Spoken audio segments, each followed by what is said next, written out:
This is my pop-up camper heating system.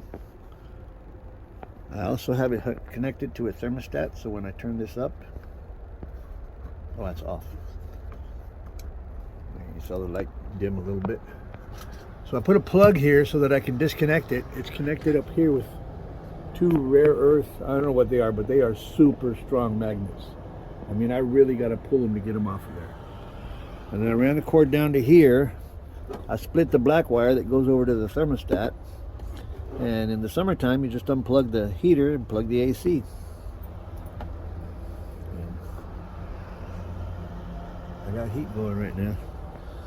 So now I just turn this to my little off mark, and I don't have to worry about it coming on.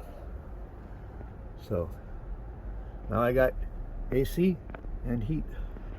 Man, it's hot in here.